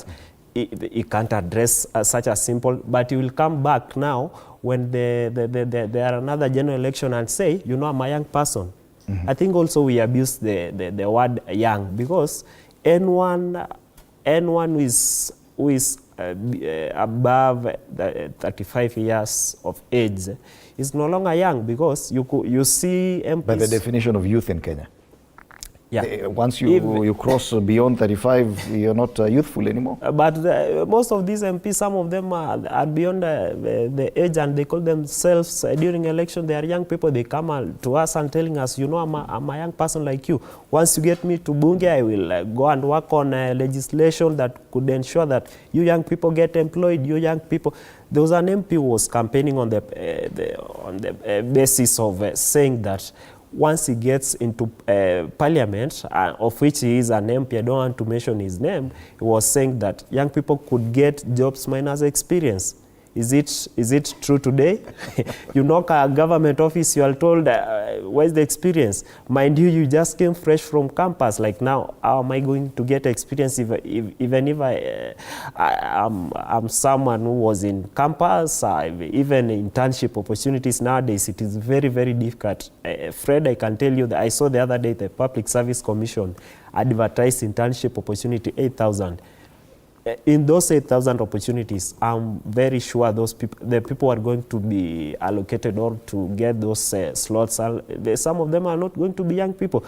But then when you walk around and ask for a job opportunity in any government institution or parastatal, experience. Okay. Yes. Yes, we are looking at a shameful situation in Parliament. Young MPs behaving the way they want.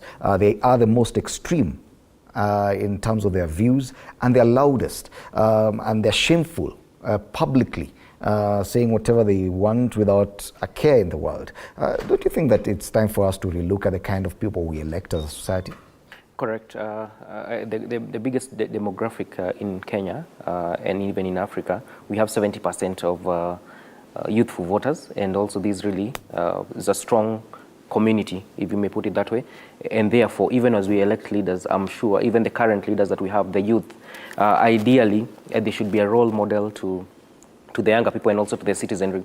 Unfortunately, as you indicated, Fred, we've not seen the best of example among the youthful leaders, and even people who look up to them, again, asking themselves the question, is it time we really change our orientation? If you look at the previous parliaments, we've had more mature leaders. We had seen more mature legislation, particularly when you look at 2002, 2006, when you look at the parliament at the time. The caliber was totally different. The caliber was totally different. Now we have a different caliber altogether. Are we really shunning the ethics and also the values that comes with that position?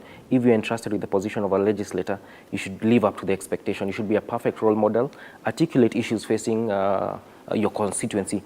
Really don't depart, don't think that you took yourself to that position. And I think that's where there is a fine line where we see our leaders now, when they get to Bunge, as my colleague indicated and also Kidi alluded to earlier, that's where you find that now it becomes more like a personal position. And therefore, even recall mechanisms are very important, so that when you engage in unethical conduct as a legislator, as a youthful legislator, and when you cease not to represent your constituents, there has to be a modality to ensure that, again, your constituents can call you out, not really, but they can hold you in checks and balances. That's an area I think we've been missing, and therefore, even going into the future, the youth element being under 35, yes, you're articulating issues facing the youth, But the aspect of morals, values is very important as one of the checklists, even as we vote into our leaders into the future. Yes, the caliber of leaders that we have currently is wanting. We are facing some serious political issues, crises, issues to do with the cost of living, even the kind of political quagmire we are facing. The Houses of Parliament right now are unable to offer leadership completely, even through the bipartisan approach. Yes. Which was purely a parliamentary approach. They have failed totally. You wonder, what use do we have for Parliament that is supposed to be there to check government? They're not doing it. To represent the people, they've totally failed to offer leadership. Fred, first let me address myself to the bipartisan talks. It was a huge shame that the whole country, and of course the region, heaved a sigh of relief that evening when the president extended an olive branch to his brother, the Prime Minister, and the Prime Minister promptly accepted that olive branch.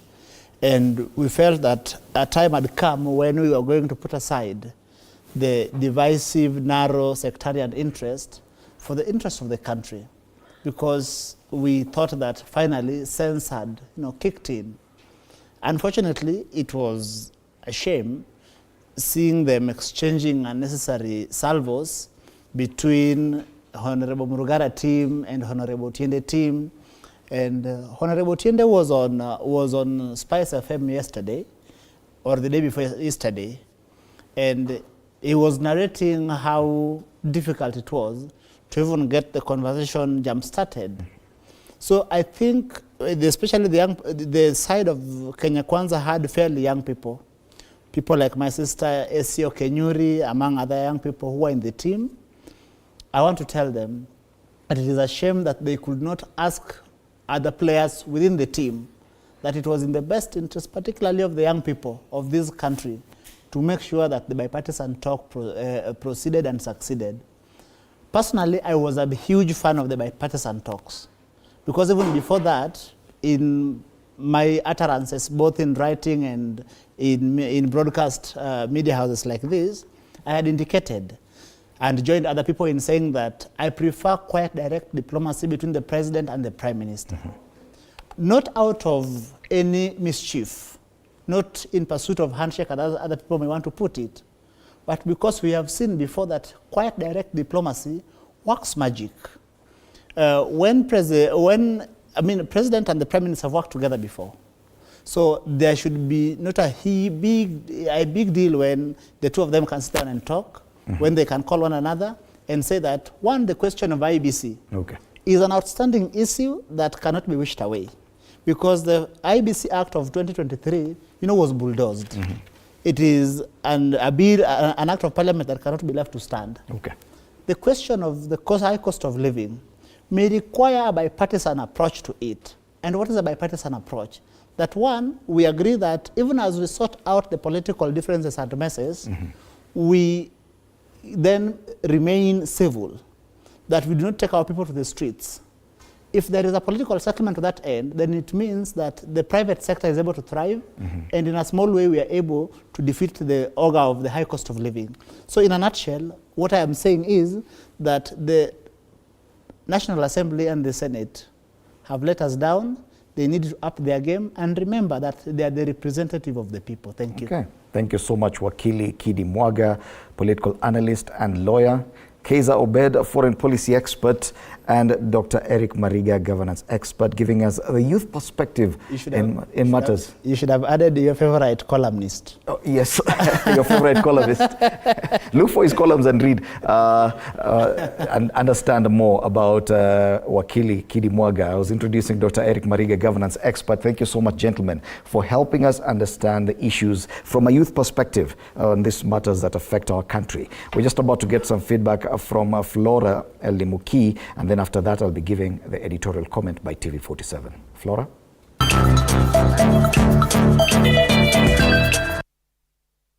Well, quite an amazing discussion we've had there. And of course, it is always a pleasure to have young brains and brilliant ones for that case.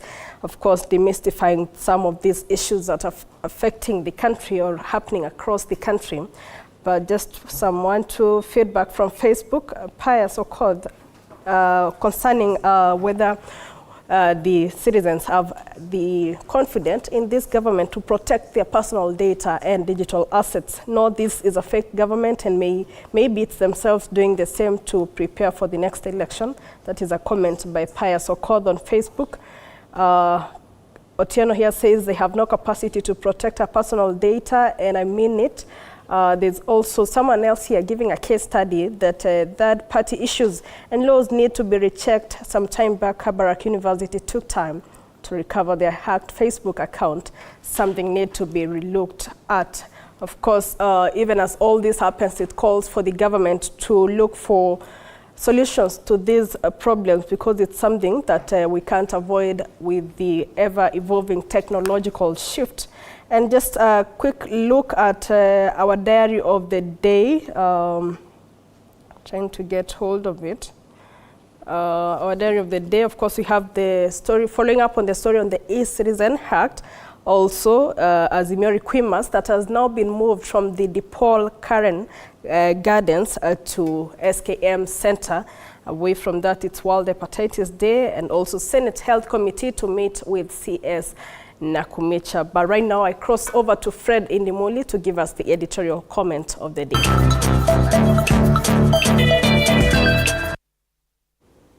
Thank you.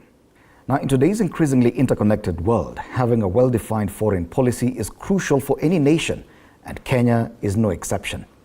It is high time that Kenya establishes a clear foreign policy framework which must be communicated effectively to its citizens to make them aware of how it directly impacts their lives. Transparency in foreign relations is essential, and haphazard declarations can lead to confusion and inconsistency. Kenya finds itself at a pivotal crossroads where it must decide whether to look east or west for its alliances and partnerships. This choice should be based on a careful assessment of national interests, economic opportunities, and regional stability. While each direction offers unique benefits, it is essential for Kenya to strike a balance and not lean excessively towards one side, as this could lead to overdependence and potential vulnerabilities. Now, regarding internal conflicts within countries in the region, Kenya must adopt a principled and non-interfering approach rather than involving itself directly in the internal affairs of neighboring nations. Kenya should prioritize regional stability and peaceful resolution of conflicts. Actively supporting mediation efforts, humanitarian aid, and peacekeeping missions can be a positive way to contribute without infringing on the sovereignty of other countries. It is crucial for Kenya's leaders to adhere to diplomatic norms, respect the sovereignty of other nations, and refrain from actions that could be perceived as meddling in internal affairs. Instead,